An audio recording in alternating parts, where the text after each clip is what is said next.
महाभारत की इतनी बड़ी कहानी में जानते हैं, एक ऐसे योद्धा की भी कहानी छुपी हुई है जिसका एक बलिदान, सिर्फ एक बलिदान उसे इंसान से देवता बना गया। एक ऐसा वॉरियर जिसकी ताकत के आगे बड़े बड़े योद्धा झुक जाते थे, लेकिन उसकी कहानी, उसका त्याग आज भी बहुत कम लोग जानते हैं। अब ये सवाल सुनकर शायद थोड़ा अजीब लगे, पर इसका जवाब है हाँ, बिल्कुल। एक ऐसा योद्धा था जिसकी ताकत हमारी सोच से भी कहीं ज्यादा थी। तो चलिए आज इसी रहस्य से पर्दा उठाते हैं और जानते हैं कौन था वो। तो सवाल यह है कि आखिर कौन था वो महाशक्तिशाली योद्धा जिसकी कहानी महाभारत के मेन पन्नों में कहीं गुम हो गई। आइए जानते हैं। उस योद्धा का नाम था बर्बरीक, और वो कोई आम वॉरियर नहीं थे। उनका वंश ही देखिए, वो महाबली पांडव भीम के पोते थे और घटोत्कच के बेटे। मतलब वीरता तो उनके खून में ही थी। और उनकी मां मौरवी, उन्होंने बचपन से ही उन्हें धर्म और न्याय का रास्ता दिखाया। तो सोचिए वो शक्ति और संस्कार का कैसा अद्भुत संगम रहे होंगे। लेकिन बात सिर्फ वंश की नहीं थी। उनकी जो असली, जो अकल्पनीय शक्ति थी ना, उसका स्रोत कुछ और ही था। वो शक्ति थी एक घोर तपस्या का फल, एक ऐसा वरदान जो उन्हें मिला था स्वयं भगवान शिव से। तो भगवान शिव ने उन्हें दिए थे 3 अमोघ बाण। अमोघ मतलब ऐसे बाण जो अपने लक्ष्य से कभी चूक ही नहीं सकते। और ये कोई मामूली तीर नहीं थे। देखिए कैसे काम करते थे। पहला बाण वो बैटलफील्ड में उन सभी को मार्क कर लेता था जिन्हें खत्म करना है। दूसरा बाण उन्हें मार्क करता था जिन्हें बचाना है। और फिर आता था तीसरा आखिरी बाण, जो एक ही बार में सारे मार्क्ड दुश्मनों को खत्म करके सीधा वापस बर्बरी के तरकश में आ जाता था। मतलब जरा सोचिए, पूरे कुरुक्षेत्र युद्ध को, जहां लाखों सैनिक थे, उसे खत्म करने के लिए बर्बरीक को सिर्फ एक बाण चलाने की जरूरत थी। बस एक। उनकी शक्ति का अंदाजा लगाना भी मुश्किल है। मैदान में कोई था ही नहीं जो उनके सामने टिक पाता। लेकिन इतनी बड़ी शक्ति के साथ एक शर्त भी थी।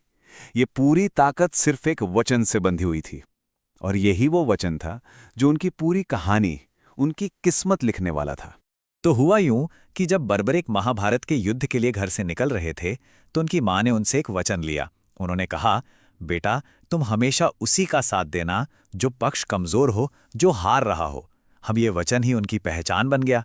लेकिन यही वो वचन था जिसने एक ऐसा पैराडॉक्स, एक ऐसा विरोधाभास पैदा कर दिया कि सब कुछ बदल गया।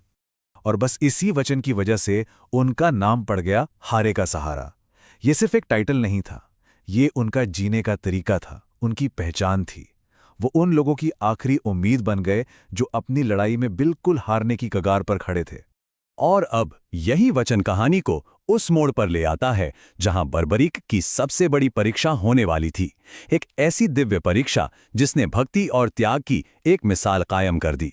तो हुआ ये कि भगवान कृष्ण खुद उनकी परीक्षा लेने पहुंचे, एक ब्राह्मण का भेष बदलकर। वो जानते थे कि बर्बरीक का वचन धर्म युद्ध का नतीजा बदल सकता है। उन्होंने बर्बरीक को एक चुनौती दी कि एक ही तीर से इस पीपल के पेड़ के सारे पत्ते छेद कर दिखाओ। कृष्ण ने चुपके से एक पत्ता अपने पैर के नीचे दबा लिया। बर्बरीक ने तीर चलाया और उस एक तीर ने पेड़ के सारे पत्ते छेद दिए। और फिर वो कृष्ण के पैर के पास आकर चक्कर काटने लगा। कृष्ण समझ गए इस शक्ति को रोकना ही होगा। तब उन्होंने ब्राह्मण के रूप में बर्बरीक से सबसे बड़ी भिक्षा मांगी, उनका सिर, उनका शीश। बर्बरीक एक पल में समझ गए कि ये कोई साधारण ब्राह्मण नहीं, स्वयं प्रभु हैं। और उन्होंने बिना एक पल सोचे अपना सिर दान में दे दिया। इसी अद्भुत और महान बलिदान को इतिहास में शीश का दान कहा गया। सोचिए, ये सिर्फ एक दान नहीं था, ये धर्म की जीत के लिए और भगवान के प्रति अटूट भक्ति का सबसे बड़ा सबूत था। वाकई ऐसा त्याग शायद ही कभी किसी ने किया हो। लेकिन अपने बलिदान से ठीक पहले बर्बरीक ने एक आखिरी इच्छा रखी। वो अपनी आंखों से महाभारत का पूरा युद्ध देखना चाहते थे। भगवान कृष्ण ने उनकी ये इच्छा पूरी की। उन्होंने बर्बरीक के शीश को एक ऊंची पहाड़ी पर स्थापित कर दिया, जहां से बर्बरीक ने पूरे कुरुक्षेत्र के महायुद्ध को देखा।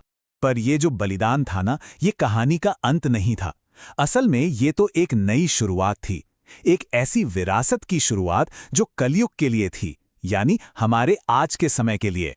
बर्बरीक के इस परम त्याग को देखकर भगवान कृष्ण बहुत प्रसन्न हुए और उन्होंने उन्हें एक वरदान दिया। कृष्ण ने कहा, कलयुग में तुम्हें मेरे ही एक नाम श्याम से पूजा जाएगा। जो कोई भी हारा हुआ निराश इंसान तुम्हारे पास आएगा, तुम उसका सहारा बनोगे, तुम हारे के सहारे कहलाओगे और उसकी हर इच्छा पूरी करोगे। और आज हजारों साल बाद भी वो वरदान सच है। ये कथा सिर्फ कहानी नहीं, एक जीती जागती हकीकत है। माना जाता है कि बर्बरीक का शीश राजस्थान के खाटू गांव के एक कुंड में मिला था, जिसे आज हम श्याम कुंड के नाम से जानते हैं। वहीं पर सन 1027 में पहला मंदिर बना और आज करोड़ों लोग उन्हें खाटू श्याम जी के नाम से पूजते हैं। और उनकी महिमा कितनी बड़ी है, इसका अंदाज़ा बस इस बात से लगा लीजिए कि हर साल फाल्गुन के महीने में जो मेला लगता है ना, उसमें 20 लाख से भी ज़्यादा लोग उनके दर्शन करने आते हैं। 20 लाख! ये आज के दौर में भक्ति की एक अद्भुत मिसाल है। तो आखिर में ये कहानी हमें एक बहुत गहरे सवाल के साथ छोड़ जाती है। जब अपनी जिंदगी की लड़ाई में कोई खुद को बिल्कुल हारा हुआ महसूस करता है, तो बर्बरीक की ये कहानी, उनका ये बलिदान हमें विश्वास, निस्वार्थता और उम्मीद के बारे में क्या सिखाता है। ये एक ऐसी बात है जिस पर हम